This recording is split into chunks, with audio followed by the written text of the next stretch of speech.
CM अब इस देखो वक्त। क्या है कि सीएम को पायलट एक कांटे की तरह से चुभ रहा है और वो चाहते हैं कि किसी भी तरह से वो इस कांटे को निकाल करके बाहर कर दें ताकि वो निरंकुश राज्य करने के लिए आगे के रास्ते क्लियर करें। जबकि वास्तविकता इससे दूर है, क्योंकि ऊपर वाले भी इस बात को जानते हैं कि उसका पब्लिकली सपोर्ट अगर आज की तारीख में उनकी पार्टी में सबसे ज़्यादा किसी का है तो वो पायलट का है।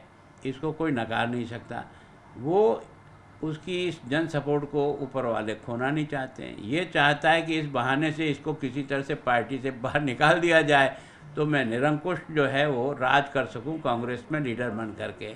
और इसके कारण से अगर गजेंद्र सिंह जी ने कहा, उन्होंने कहा, तो वो तो चाह रहा है लगातार। पिछली बार भी निकम्मा, नाजोगा, पता नहीं क्या क्या उपाधि दी, अंग्रेजी बोलता है, ये करता है। तो मन में वो जो भड़ास भरी हुई है, और उसको हमारे शांति जी धारीवाल ने भी, वो तो मुख्यमंत्री जी की ही सपोर्ट में खड़े हैं एक तरह से। उनको ये नहीं दिख रहा है कि पब्लिक का सपोर्ट कहाँ है और कैसे है। ये बात सच है, मैं आज भी कह सकता हूँ कि पब्लिक सपोर्ट की दृष्टि से इन दोनों नेताओं में कोई दम नहीं है। पायलट में आज भी दम है, जो कांग्रेस को एक तरह से पब्लिक से जोड़ करके एक बहुत बड़े वोट बैंक को अपने साथ जोड़े हुए हैं। तो क्या आपको लगता है जो पायलट ये जो अनुराग है, क्या आपको कोई संकेत दे रहा है, नहीं, आप नजदीक ला रहे हैं उनको? देखो, हमदर्दी नहीं है। मैं हमेशा सच को सच कहता हूँ।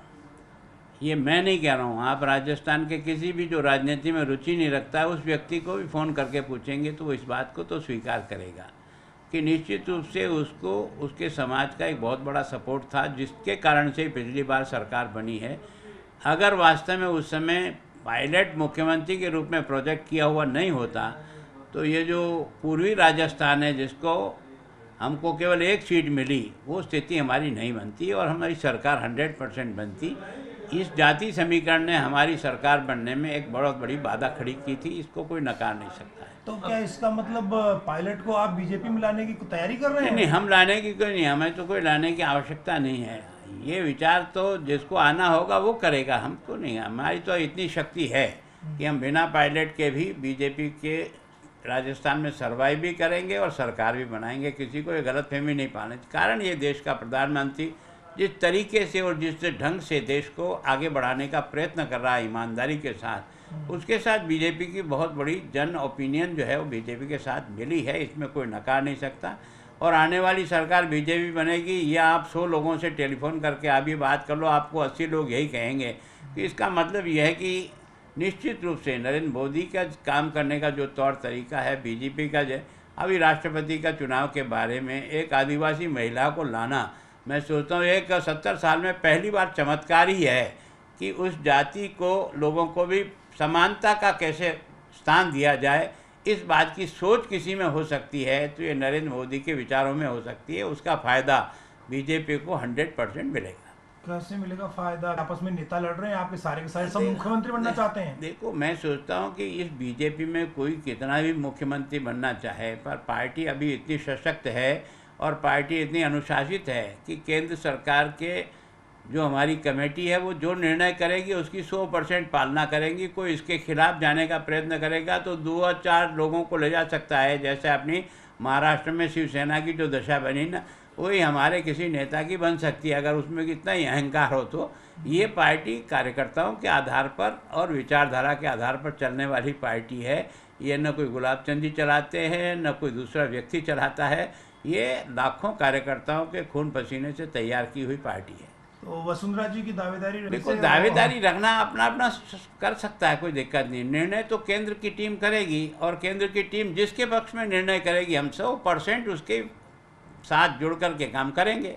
लेकिन अभी ये जो 8-8 पार्टी को सत्ता में लाने में बाधक बनेंगे या मददगार बनेंगे? मैं सोचता हूँ हमारे यहाँ कोई बाधक बन नहीं सकता। किसी ने ट्राई भी की तो वो बिल्कुल मक्खी जैसे निकाल के दूध से फेंकते हैं ना, वैसे फेंक दिया जाता है और घूम फिर करके उसको वापस हमारी पार्टी के शरण में ही आना पड़ता है। ऐसे 2-3 बड़े उदाहरण हो गए। कल्याण सिंह जी से पावरफुल व्यक्ति कौन था, उमा से पावरफुल व्यक्ति कौन था, मुख्यमंत्री होता है, लेकिन घूम फिर कर उनको वापस यहीं आना पड़ा। तो हमारी पार्टी व्यक्ति आधारित पार्टी नहीं है, हमारी विचारधारा आधारित पार्टी है। और इसलिए हमेशा हम लोग इस 70 साल की यात्रा में हमेशा अपने लक्ष्य में सफल हुए।